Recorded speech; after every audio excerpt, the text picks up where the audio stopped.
I used to live like time was infinite. There was always tomorrow, always later, always next year.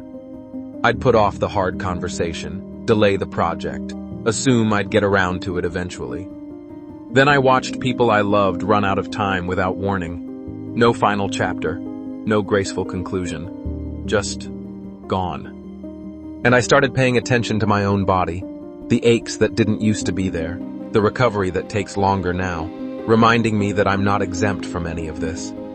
That's when I found a Stoic concept that changed how I think about every single day. The Stoics had this practice called memento mori, Latin for remember that you will die. Now before you click away thinking this is going to be depressing, hear me out. Because this isn't about death. It's about life. Specifically, how you're spending yours. See, modern life operates on a dangerous assumption that time is abundant, that there's always more. We say things like, I'll get to that someday, or there's always next year, without ever questioning whether that's actually true. The Stoics saw through this. Marcus Aurelius, who was the emperor of Rome, arguably the most powerful man in the world at the time, wrote in his private journal, "You could leave life right now. Let that determine what you do and say and think." This wasn't pessimism. This was clarity. Seneca, another Stoic philosopher, put it even more bluntly. He said most people don't actually live their lives. They're just busy. They reach the end and realize they never started.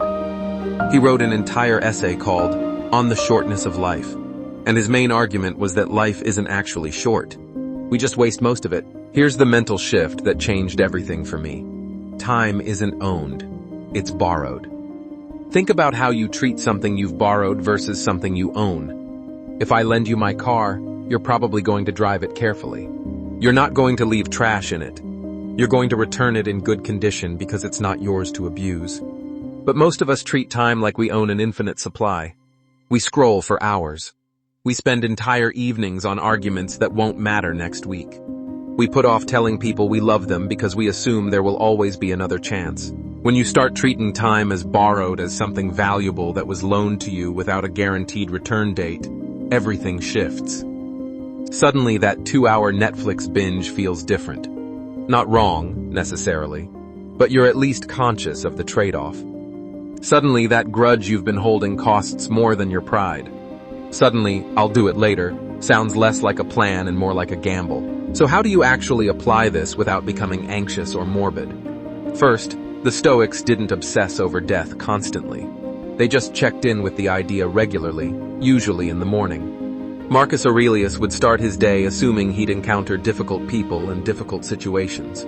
Not to be negative, but to be prepared. You can do something similar. Just take 10 seconds each morning to acknowledge that today is not guaranteed. That's it. Not a meditation retreat. Just a moment of recognition. Second, use it as a filter for decisions. When you're about to waste an hour on something that doesn't matter, ask yourself, if I only had 100 days left, would I spend one of them doing this? I'm not saying every moment needs to be productive. Rest matters. Joy matters.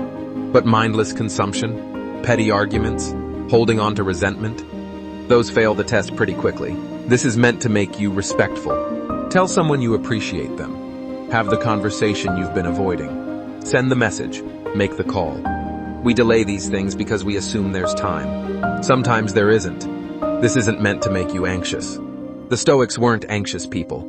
They were among the most composed in history, respectful of the fact that you woke up today, and a lot of people didn't. Respectful of the hours you've been given and what you do with them. Today was loaned to you. You didn't earn it. You're not entitled to tomorrow. That's not dark. That's just true. The question is, now that you know that, what are you going to do with the time you have? Time isn't owned. It's borrowed. Act like it.